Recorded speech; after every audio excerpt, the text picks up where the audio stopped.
नवी सदी का जिक्र है। अब्बासी खलीफा मोतसिम मोतज़िला फ़िरके पर ईमान ला चुका था। ऐलान कर चुका था कि कुरान नाउज़ुबिल्लाह अल्लाह का कलाम नहीं बल्कि इंसानों की तरह एक मखलूक है। खलीफा के जबर और ताकत के सामने बगदाद के तकरीबन सारे ही बड़े उलमा सर झुका चुके थे, मगर एक शख्स था जो इनकार कर रहा था, जो कह रहा था कि कुरान मखलूक नहीं। उस शख्स का नाम था इमाम अबू हंबल। मोतसिम गुस्से से पागल हो गया। 80 साल के बुज़ुर्ग इमाम पर उसने कोड़ों की बारिश कर दी, उनका जिस्म लहू लहान कर दिया। और फिर वो शख्स जो बगदाद में सबसे ज़्यादा मुअज़्ज़िज़ था, उसे इसी हालत में बगदाद की गलियों में फिराया गया कि देखो बादशाह से बगावत का कैसा अंजाम होता है। आज मोतज़िला का फितना तो मर चुका है, लेकिन इमाम अबू हंबल का नाम जिंदा है और तारीख़ इस तरह के बहादुर उसूल परस्त नामों से भरी पड़ी है। लेकिन कभी कभी एक शख्स तारीख़ का रुख कुछ इस तरह भी मोड़ता है कि वो सब कुछ तबाह और बर्बाद कर देता है। इस एक शख्स की वजह से कौमों की कौमें लाकानूनियत की ऐसी दलदल में फंसती हैं जिससे निकलने में उन्हें कई साल लग जाते हैं। हम ये नहीं कह रहे कि आज जिस शख्स की कहानी हम आपको सुनाएंगे वो ऐसा ही एक शख्स है। हम कौन होते हैं ये फ़ैसला करने वाले? हम तो बस उसका केस आपकी अदालत में रखेंगे कि क्यों ना आज जब वो किसी मनसब पर फाइज नहीं है तो हम आपको काजी बनाएं। फ़ैसला इंसाफ से कीजिएगा और कमेंट्स में हमें ज़रूर बताइए। अल्लाह के साये के बाद इस किताब का साया हमारे सर पे है।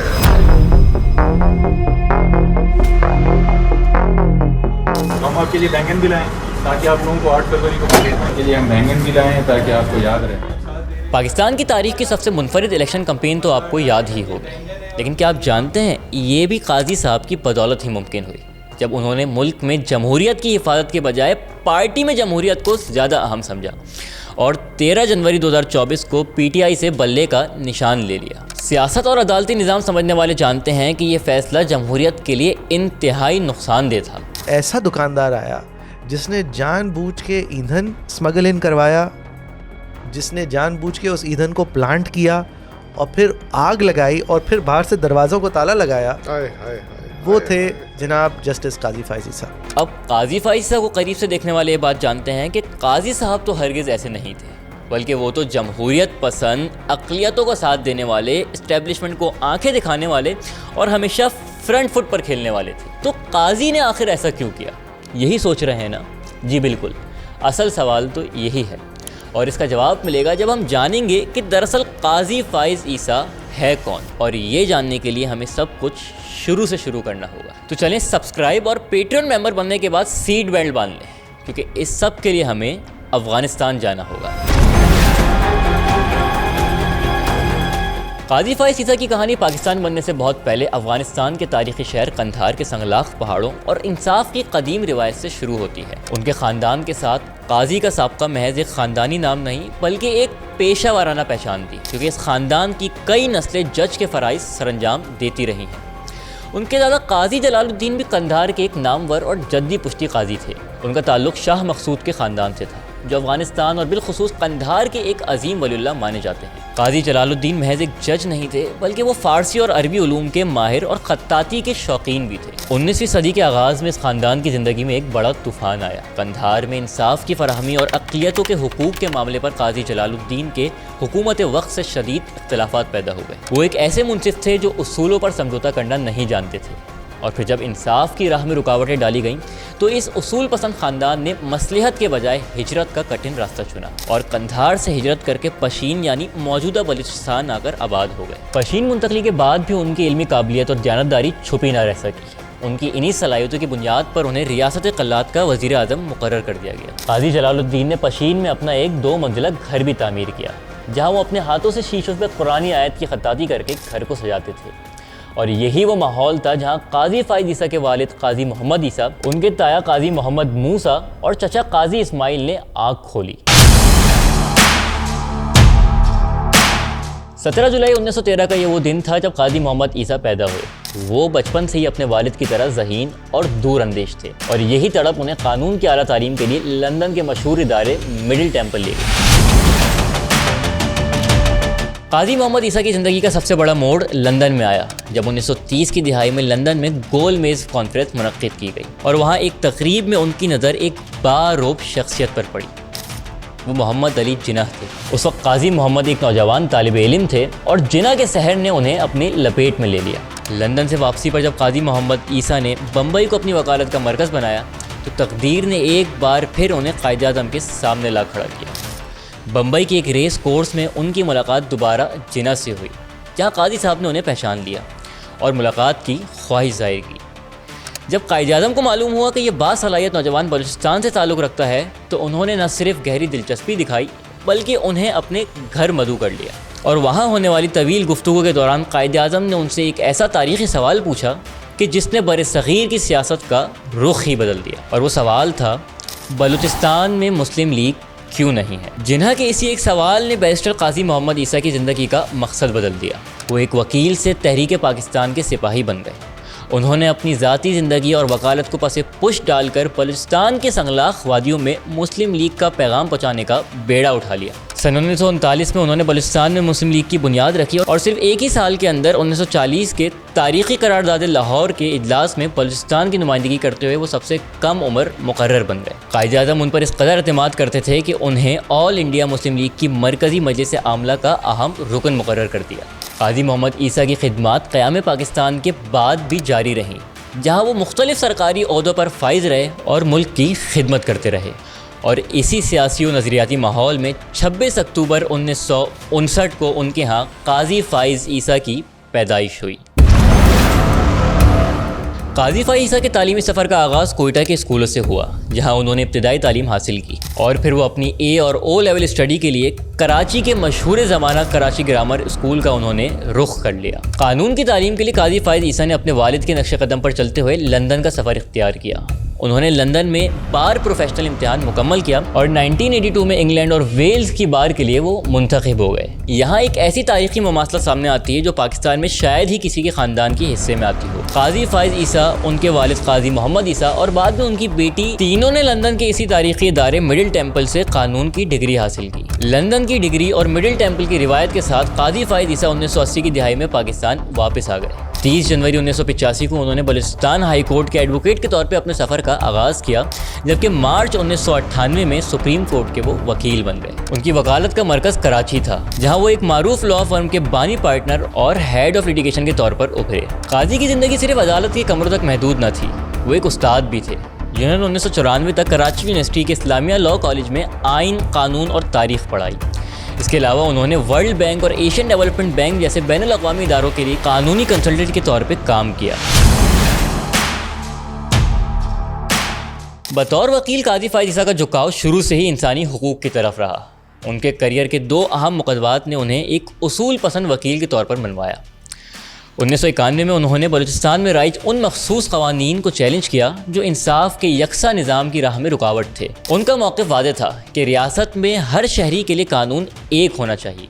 इसी तरह 1997 में उन्होंने कोयटा बिल्डिंग कोड पर सख्ती से अमल दरामद के लिए आवाज़ उठाई। ये शायद उनके ख़ानदान पर लगी उस चोट की याद थी जब 1935 के ज़लज़ले में उनका घर तबाह हुआ था कि उन्होंने मुस्तक़बिल में इंसानी जानों के ज़िया को रोकने को अपना मिशन बनाया। और यही नहीं, अपनी इसी अवामी खिदमत के जज्बे के तहत वो कराची की मशहूर तंजीम शहरी के चेयरपर्सन भी रहे, जहाँ उन्होंने शहरी हुकूक, माहौलियात के तहफ़्फ़ुज़ और बिल्डर माफिया के ख़िलाफ़ एक मजबूत आवाज़ बनकर ख़ुद को अवामी मफादात का हकीकी मुहाफ़िज़ साबित किया।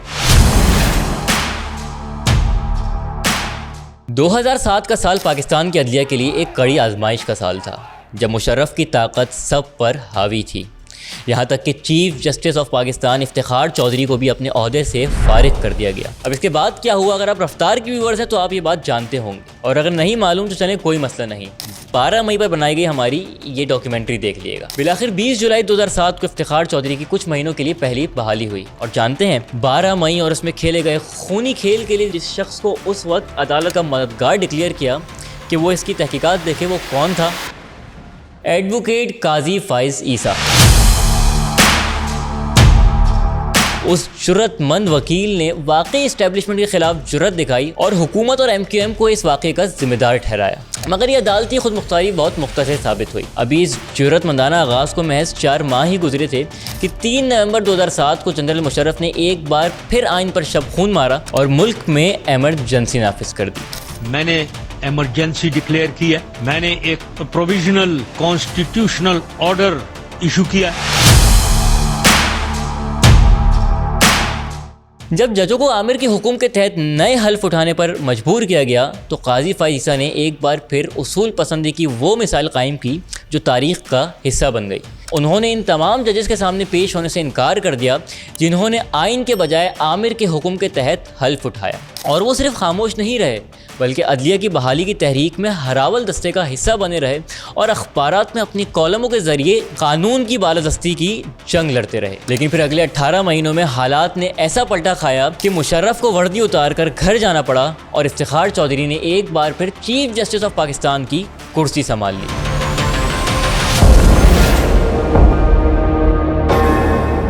इकतीस जुलाई 2009 में जब सुप्रीम कोर्ट ने PCO जजेस को फारिग करने का फैसला सुनाया तो बलूचिस्तान हाई कोर्ट में एक अजीब सी सूरत हाल पैदा हो गई। हाई कोर्ट के तमाम जजेस फारिग हो चुके थे और बेंच मुकम्मल तौर पर खाली था। और फिर ऐसे बहरानी दौर में इफ्तिखार चौधरी ने 5 अगस्त 2009 को काजी फाइज ईसा को बराह रास्त बलूचिस्तान हाई कोर्ट का चीफ जस्टिस मुकर्रर कर दिया। ये पाकिस्तान की अदालती तारीख का एक मुनफरिद वाक़या था कि एक वकील बराह रास्त चीफ जस्टिस के ओहदे पर फाइज हुआ। उन्होंने एक तनहा जज के तौर पर अदालत का चार्ज संभाला और बलूचिस्तान हाई कोर्ट की मुकम्मल तामीर नौ की। उन्होंने ट्रांसपेरेंट भर्तियों का निज़ाम मुतारिफ कराया, सिब्बी की बेंच को बहाल किया और तुरबत में अदालत के लिए ज़मीन हासिल की। 2012 में जब मेमोगेट स्कैंडल ने मुल्क की सियासी और अस्करी क़यादत के दरमियान तूफ़ान खड़ा किया तो उसकी तहकीकात के लिए बनाए गए जुडिशल कमीशन की सरबराही काजी फाइज ईसा को सौंपी गई। उन्होंने इस हसास मामले की तहकीकात निहायत ही पेशावराना अंदाज में की। एक तरफ सदर आसिफ अली जरदारी को बराह रास्त मुलविस होने से बरी किया तो दूसरी तरफ हुसैन हक्कानी को मेमो का जिम्मेदार ठहराया। ये उनकी करियर का पहला बड़ा इम्तिहान था जहाँ उन्होंने खुद को एक गैर जानिबदार मुसन्निफ के तौर पर बनवाया। काजी फाइज ईसा के एक ड्रामेटिक जो एक उनकी परफॉर्मेंस थी बतौर हेड ऑफ द कमीशन, उसने मीडिया की इमेजिनेशंस को कैप्चर किया और हम लोग ये तासुर ले रहे थे कि काजी फाइज ईसा जो हैं वो बड़े असूल परस्त और बड़े प्रिंसिपल एक जज हैं जो कि इस्टेब्लिशमेंट के सामने भी खड़े हो जाते हैं। 2015 में जब मुल्क में फ़ौजी अदालतों के क़याम के लिए 21वीं आईनी तरमीम लाई गई तो काजी फाइज ईसा उन 6 जजेस में शामिल थे जिन्होंने उसकी सख्त मुखालफत की। उनका मौक़िफ़ दो टोक था। काजी फाइज साहब सवालात उठाते थे और उनकी जो जजमेंट थी वो मिलिट्री कोर्ट के खिलाफ थी। मिलिट्री कोर्ट इलीगल है, आईनी तरमीम गैर आईनी, यानी उनको स्ट्राइक डाउन कर दिया था। काजी साहब हमेशा बलूचिस्तान के हुकूक और लापता अफराद के मामले पर हसास रहे। 8 अगस्त 2016 को कोयटा सिविल अस्पताल में होने वाले खुदकुश हमलों के बाद उन्होंने एक जामे इंक्वायरी रिपोर्ट मुरतब की और इस रिपोर्ट में उन्होंने किसी लगी लिपटी के बगैर वजारत दाखिला और सिक्योरिटी इदारों की नाकामियों को बेनकाब किया और कलदन तंजीमों के ख़िलाफ़ कार्रवाई ना होने पर कड़ी तनकीद की। जो इनके रमास आते थे, जो चीज़ें आती थी, तो वो उसके बाद जो है वो इनका तस्वर यही बना कि वो हैं जो निज़ाम को यानी क्वेश्चन करेंगे। यही नहीं, 2017 में एक ऐसा वक्त कि जब हवाओं का रुख नवाज शरीफ के ख़िलाफ़ था, काजी फाइज ईसा ने हुदैबिया पेपर मिल्स केस में नवाज शरीफ के हक़ में फ़ैसला सुना दिया। और फिर फरवरी 2019 में काजी फाइज ईसा ने वो फ़ैसला तहरीर किया जिसने उन्हें मुल्क का सबसे मकबूल लेकिन मुतनाज़ा जज बना दिया। 6 फरवरी 2019 का ये वो सर्द दिन था जब इस्लामाबाद की हवाओं में एक अजीब सी तपिश महसूस की जा रही थी। सुप्रीम कोर्ट की कमरा अदालत में जस्टिस काजी फाइज ईसा और जस्टिस मुशीर आलम पर मुश्तमिल 2 रुकनी बेंच के सामने 2017 के फैज़ाबाद धरने का केस रखा गया। वो धरना कि जिसने हफ्तों तक जुड़वा शहरों के निज़ाम को मफलूज करके रख दिया था। कमरा अदालत में खामोशी तारी थी कि जब काजी फाइज ईसा ने वो फ़ैसला पढ़ना शुरू किया जिसने पाकिस्तान की अदालती तारीख़ में बहादुरी की नई मिसाल कायम कर दी। इस फैसले में उन्होंने न सिर्फ हुकूमत और मीडिया बल्कि पहली बार इंटेलिजेंस इदारों के सियासी किरदार पर वो कलम चलाया जो इससे पहले कभी नहीं देखा गया था। काजी साहब ने 2 टोक अल्फाज में लिखा कि मुसल्लह हफ़ाज के अरकान को किसी भी सियासी जमात की हिमायत से दूर रहना चाहिए और अपने उस हल्फ की पासदारी करनी चाहिए जिसका तकाजा आइन करता है। रेजिस्टेंस कहें या जो भी नाम दें, उसका एक सिंबल बन गए और उसमें फिर जो जर्नलिस्ट भी थे, सिविल सोसाइटी थी, वकला थे, वकला तंजीमें थी, सारी उनसे उन्होंने होप, एक उम्मीद लगा ली। ये फैसला महज एक कानूनी दस्तावेज़ नहीं थी बल्कि ताकतवर हलकों के लिए एक ऐलान जंग थी। सिपाहियों के बच्चों और बैरिस्टर के बेटों के दरमियान ये तसादुम अब खुल्लम खुल्ला हो चुका था।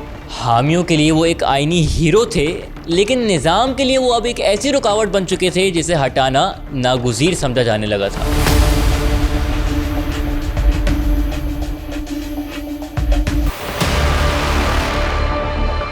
फैज़ाबाद फैसले के ठीक 3 माह बाद मई 2019 में वो तूफ़ान आया जिसने काजी फ़ाइज़ ईसा की ज़िंदगी का रुख बदल दिया। सदर मुमलिकत ने उनके ख़िलाफ़ सदारती रेफरेंस दायर किया जिसमें उनकी अहलिया और बच्चों की लंदन जायदादों को छुपाने का इल्ज़ाम लगाया।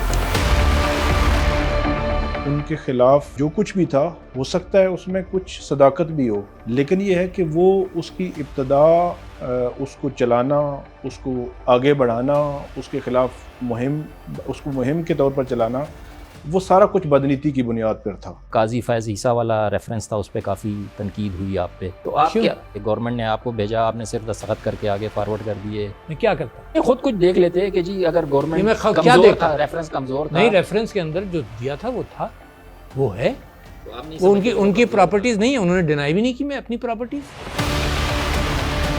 रेफरेंस की टाइमिंग ने कई सवालात खड़े किए और उनके वकला ने अदालत में ये दलील दी कि ये कार्रवाई फैज़ाबाद फैसले का बदला है। काजी फ़ाइज़ ईसा ने इस जंग को रिवायती जजेस की तरह खामोशी से नहीं लड़ा, बल्कि वो खुद रोस्टम पर खड़े हुए और अपने ख़ानदान का भरपूर अंदाज में दिफा किया। उनके खिलाफ जब रेफरेंस आया उस वक्त भी उन्होंने ज़ाती तौर पे अदालत के सामने रोस्टम पे खड़े होकर जिस तरीके से दलाइल दिए और एक नई तारीख रकम की, वो बज़ाहिर लगा उनके जहन में ये था कि भाई ये चीज़ें मैं नहीं करूँगा, जजेस को डायरेक्टली इनके साथ अग्रेसिव नहीं होऊंगा, तो ये चीज़ें जो है ये इसी तरह ये मानेंगे नहीं। उनकी ये पार्ट ऑफ स्ट्रेटजी थी कि अग्रेसिव होना, और उस चीज़ की वो कामयाब भी हुई है। एस्टेब्लिशमेंट का ये बड़ा हमला सरवाइव करने के बाद काजी अब एक लेजेंड बन चुके थे। लोग उनके चीफ जस्टिस बनने का इंतज़ार करने लगे थे। सबको लगने लगा था कि शायद पहली बार वाकई सुप्रीम कोर्ट में कोई काजी आने वाला है जो जालिमों और ताकतवरों को कानून के कटहरे में खड़ा करेगा। लेकिन एक सेकंड, थोड़ा सा रिवाइंड करते हैं और काजी की इस जिद्दोजहद को एक और एंगल से देखते हैं। 2007 12 मई केस, एमिकस क्यूरी फ़ाइज़ ईसा। जानते हैं उस वक्त चीफ जस्टिस ऑफ पाकिस्तान कौन था? Iftikhar Chaudhry. 2009 Balochistan high court, chief justice कौन? Faiz Isa, nominated by chief justice Iftikhar Chaudhry. 2012 memogate commission का सरबराह कौन?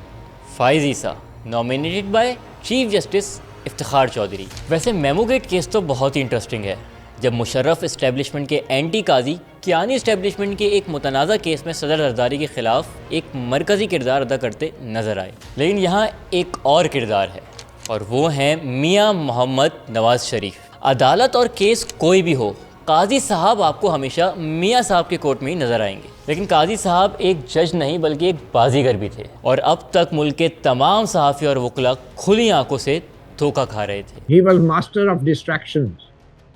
वो डाइवर्शंस और डिस्ट्रैक्शंस क्रिएट करने के मास्टर थे। He knew how to play to the gallery. जो फैसले भी वो करते थे उसमें भी ड्रामेटिक इफेक्ट्स ज़्यादा होते थे और सॉलिड कंक्लूजन्स कम होते थे। वो वर्डिक्ट भी जो दिया गया फैज़ाबाद धरना केस का, वो वर्डिक्ट जैसे मैंने पहले कहा कि वो वर्डिक्ट ड्रामेटिक तो था लेकिन वो सॉलिड नहीं था। मतलब वो ऐसा एक्शनेबल वर्डिक्ट नहीं था जिसकी बुनियाद पे इंटेलिजेंस एजेंसीज और हमारी जो इस्टेब्लिशमेंट है उसकी सियासी मुदाखलत को रोके जाने की कार्रवाई शुरू भी हो सके। कोई उन्हें मैवरिक बुला रहा था तो कोई उन्हें जमहूरियत का अलमबरदार, और इसी परसेप्शन को लेकर काजी ओवर कॉन्फिडेंट हो गए। सबसे पहला सिग्नल उन्होंने उस वक्त दिया जब वो आइन की गोल्डन जुबली तकरीबात में शिरकत के लिए कौमी असेंबली के फ्लोर पर पहुंच गए और चीफ जस्टिस बनने से पहले ही इदारे की स्पोक्स पर्सन बन गए।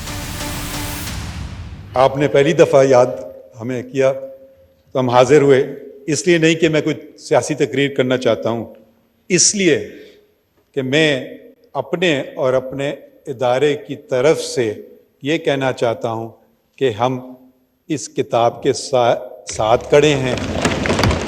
लोगों के कान खड़े होना तो शुरू हुए, लेकिन फिर भी ज़्यादातर लोगों ने इस बड़े वाक़े को भी काजी साहब की जमहूरियत पसंदी कहकर टाल दिया। हम कभी कभी दुश्मनों से इतनी नफ़रतें नहीं करते हैं जितनी एक दूसरों से करते हैं। ये क्यों है?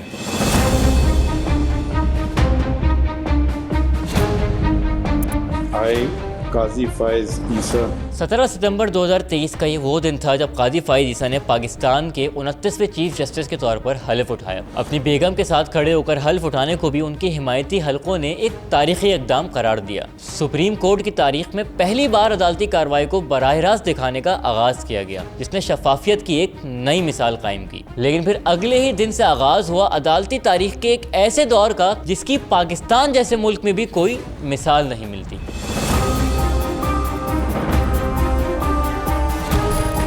अक्टूबर 2023, काजी साहब जो पूरी ज़िंदगी मॉनिटरिंग बेंचों के खिलाफ बोलते रहे और उन्हें कानून से बाहर की चीज़ करार देते रहे, उन्होंने खुद ही अपने फैज़ाबाद धरना केस के फैसले पर अमल दरामद की मॉनिटरिंग शुरू कर दी। हालांकि इस फैसले के खिलाफ तमाम नज़र सानी की दरख्वास्तें वापस ली जा चुकी थी।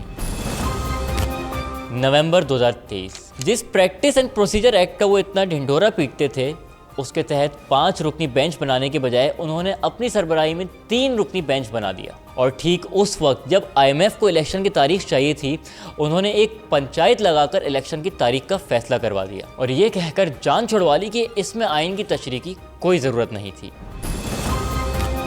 नवंबर 2023, सुप्रीम कोर्ट के रजिस्ट्रार ने साबिक DGI फैज़ हमीद के खिलाफ टॉप सिटी के मालिक की दरख्वास्त तो मंजूर कर ली, लेकिन लापता अफराद के बारे में दरख्वास्त ये कहकर मुस्तरद कर दी कि ये किसी का ज़ाती मसला है और आर्टिकल 184(3) के ज़ुमरे में नहीं आता।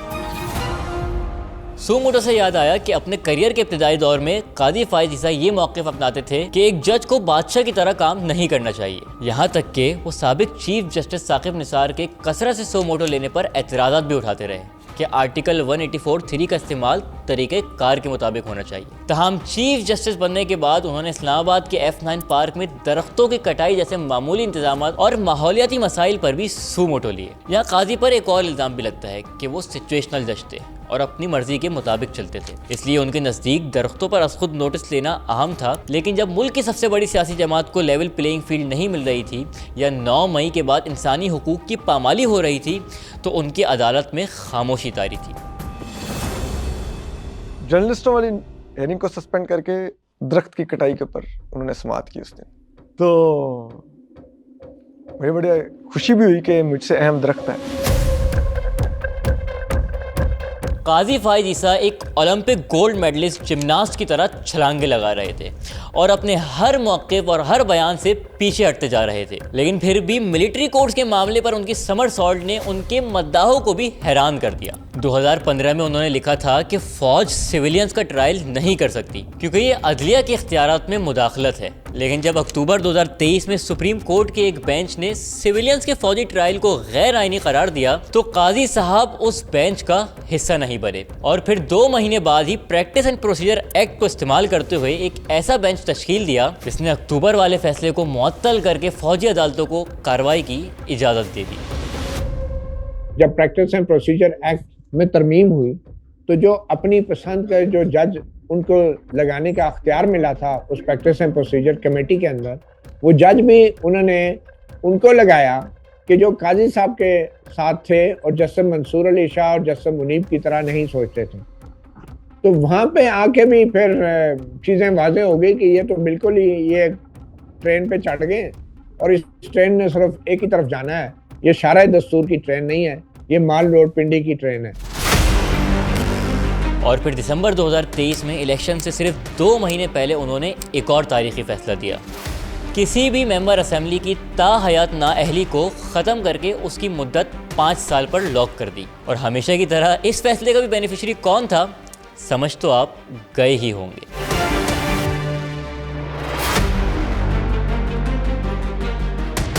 इलेक्शन करीब आते जा रहे थे और पाकिस्तान की सबसे हसास सियासी शख्सियत फैसल वावड़ा मुसलसल एक खबर दे रही थी। देखे ना, बल्ले का निशान भी बच गया, PTI भी एज अ पार्टी बच गई। आप कहते हैं निशान बच गया, मैं समझ तो नहीं बचा। पर क्या आप बल्ला नहीं, बैट नहीं मिलेगा। मेरी एनालिसिस है। लेकिन लोग उन्हें सीरियस नहीं ले रहे थे। उनका ख्याल था कि ये कैसे हो सकता है कि एक बड़ी पार्टी को इलेक्शन में सिंबल से ही महरूम कर दिया जाए। लेकिन फिर पिटीशन लगी, बेंच बना और मिलिट्री कोर्ट केस से बाहर बैठने वाले चीफ जस्टिस फायज ईसा ने ये केस अपनी अदालत में फिक्स कर लिया। मज़े की बात यह है कि अपनी मौजूदगी के बावजूद कादी साहब किसी किस्म का रिस्क लेने के मूड में नहीं थे और बेंच के बाकी 2 जजेस के लिए सुप्रीम कोर्ट के 5वें और 8वें नंबर के जजेस का उन्होंने इंतखाब कर लिया। बेंच की सिलेक्शन देख के लोगों को थोड़ा शक हुआ कि कहीं वाकई काजी साहब पाउडा के प्लान पर अमल तो नहीं करने वाले, और फिर वही हुआ जिसका डर था। बैट अगर होगा तो हाथ नहीं होंगे, हाथ होंगे तो बैट नहीं होगा। 13 जनवरी 2024 को काजी फाइज ईसा ने एक और तारीख रकम कर दी। PTI had failed to hold transparent, just and fair intra-party elections, ineligible to obtain an election symbol for elections. Resultantly, the order of the ECP dated 22 December 2023 is upheld.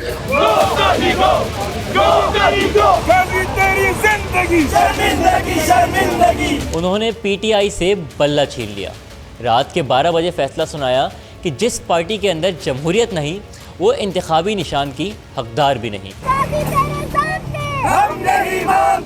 Worst treatment that a chief justice can give to any litigant is कि आपने एक ऐसा फैसला दिया कि जिससे 25 करोड़ आवाम का mandate चोरी हुआ और इलेक्शंस हाईजैक हुए और इस मुल्क का सियासी निज़ाम तबाह हुआ। मुंह से आप पार्लियामेंट की बालादस्ती की बात करते रहे और उसी पार्लियामेंट के मैंडेट को आपने चोरी करवाने में ताकतवर हलकों की भरपूर मदद की, लिख कर मदद की। उनको पहचानते पहचानते 13 जनवरी हो गया, मतलब 2-3 माह लग गए यहाँ लोगों को, इवन जर्नलिस्ट जो थे उनके साथ कि वो मतलब पहचाने 13 जनवरी को एक्चुअली काजी फाइज ईसा क्या है।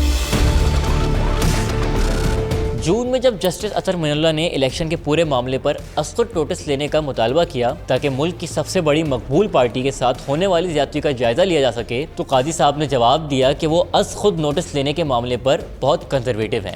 यकीन नहीं आ रहा था कि ये वही काजी है जिसने कुछ दिन पहले एक व्हाट्सएप मैसेज पर दरख्त कटने की वीडियो देखकर असखुद नोटिस लिया था। यहाँ पर एक डिस्क्लेमर, अब हम आपको एक तेज़ रफ्तार थ्रिलिंग ड्राइव पर लेकर जा रहे हैं, तो ज़रा चौकन्ना रहिएगा और चीज़ों पर गौर करते रहिएगा। जनवरी 2024 इसी महीने काजी फाइज ईसा ने एक और अजीम फैसला दिया। तौहीन अदालत के केस में कहा कि वो तौहीन अदालत पर यकीन ही नहीं रखते, मगर साथ ही जज की वजह से ये केस सुन रहे हैं। और फिर फैसल वावड़ा और मुस्तफा कमार, जिन दोनों पर इल्ज़ाम था, उन्हें माफ़ कर दिया, लेकिन मीडिया मालिकान को शो कॉज नोटिस जारी कर दिए।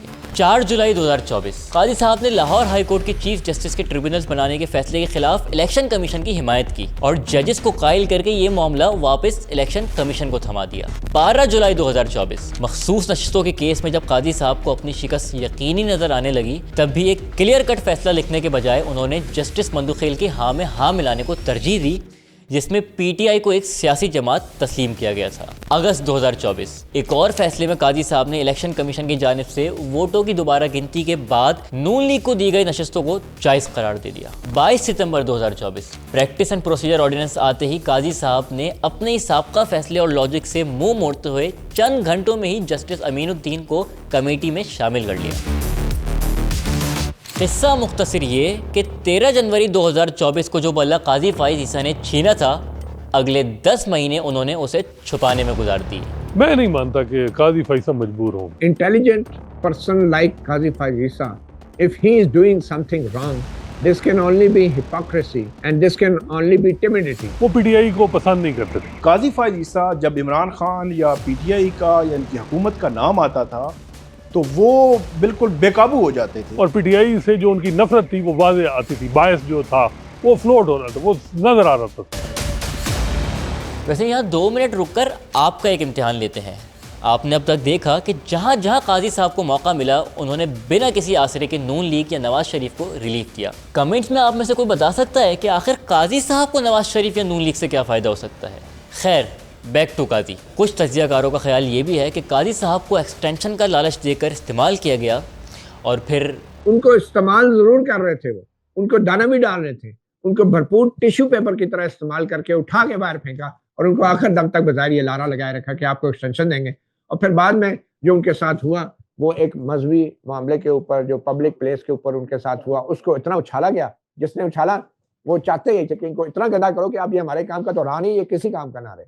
और फिर आखिर में उनको कह दिया गया कि जी बहुत मुश्किल है आपके लिए, तो इधर जान बचाना मुश्किल है, आप इधर एक्सटेंशन की बातें कर रहे हैं या ऐवान सदर पे नजर कर रहे हैं। मुझे ये लगता है कि फिर एंड पे उन्हें इस्तेमाल करके टिश्यू पेपर की तरह फेंक दिया गया।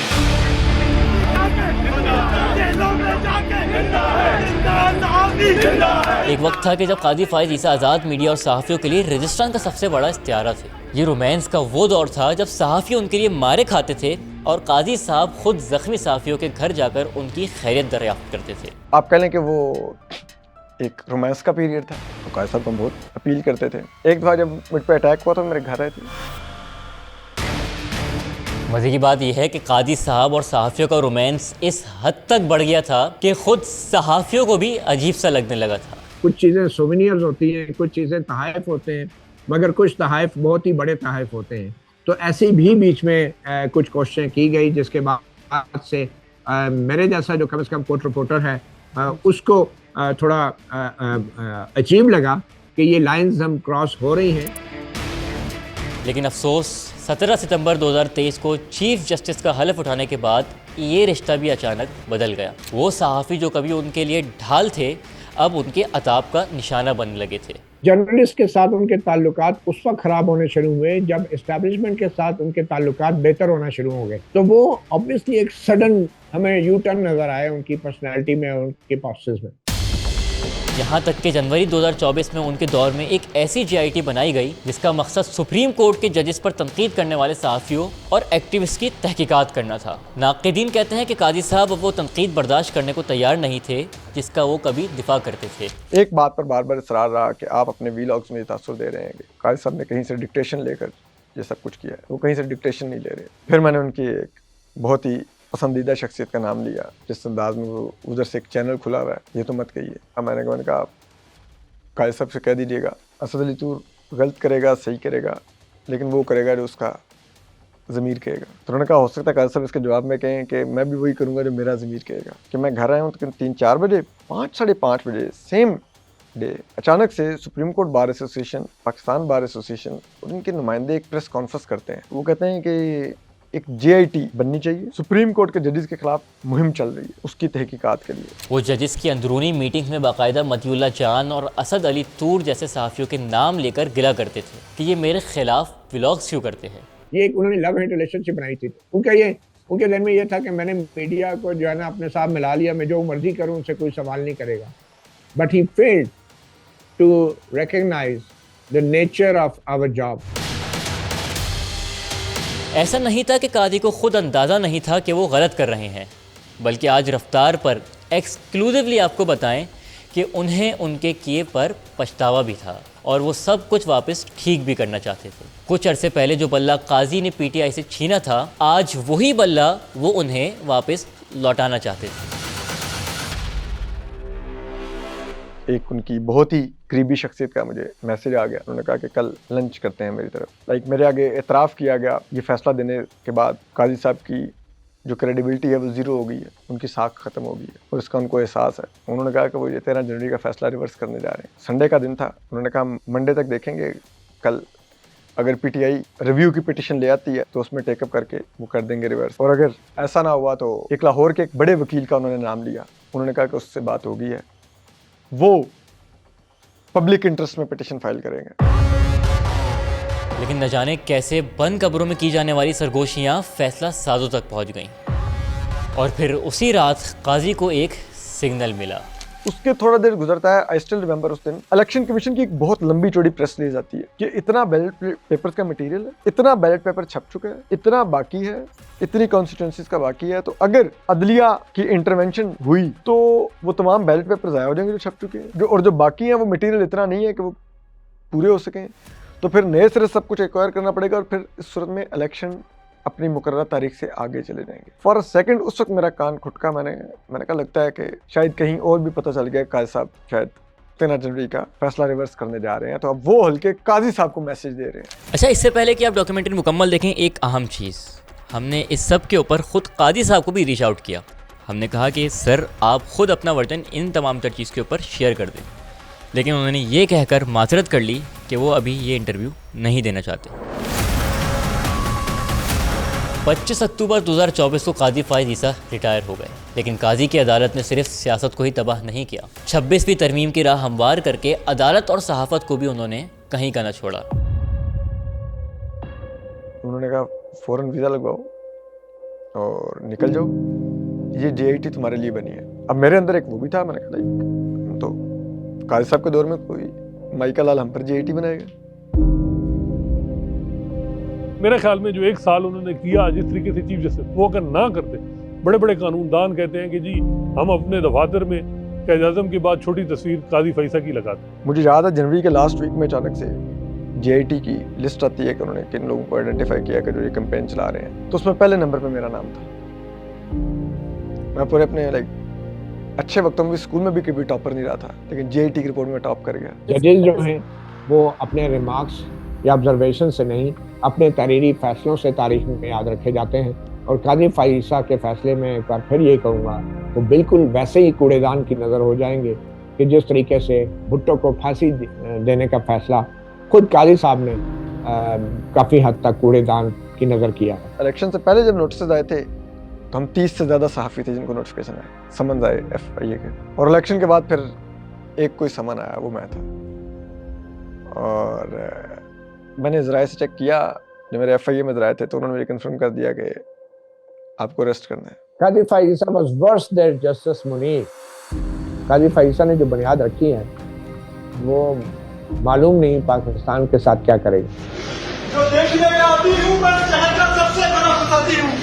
Thank you chief justice Qazi Faiz Isa, thank you chief justice Qazi Faiz Isa. मैं फिर थैंक यू काजी फाइसा कहता था और लोग कहते थे कि ये क्या है, मैं कहता था थैंक यू काजी फाइसा, ये आई मीन जेल, क्योंकि मुझ पर केस तो अपेरेंटली यही बना था कि मदलिया पर तनकीद करता हूँ, समन तो उसी के थे, उसी में अरेस्ट हूँ, तो फिर जिन पर तनकीद करता था तो उन्हीं का शुक्रिया अदा करूँगा। लेकिन इसमें नया क्या है?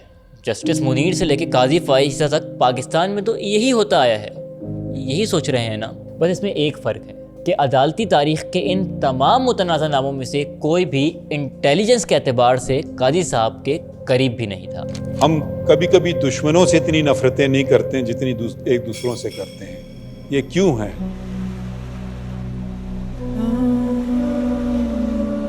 कुरान करीम में एक सूरह है सूरह मोमिन, उसे सूरह गाफिर भी कहा जाता है। ये पूरी सूरह एक ऐसे बहादुर मगर अकेले इंसान से मंसूब है जिसने फ़िरौन के पीक पावर के वक्त उसके दरबार में खड़े होकर मूसा अलैहिस्सलाम का मुकदमा लड़ा। अल्लाह को उसका ये अमल इतना पसंद आया कि उसने उसका पूरा वाक़या अपनी किताब में सुनाया और इस तरह उसको हमेशा के लिए तारीख़ में ज़िंदा कर दिया।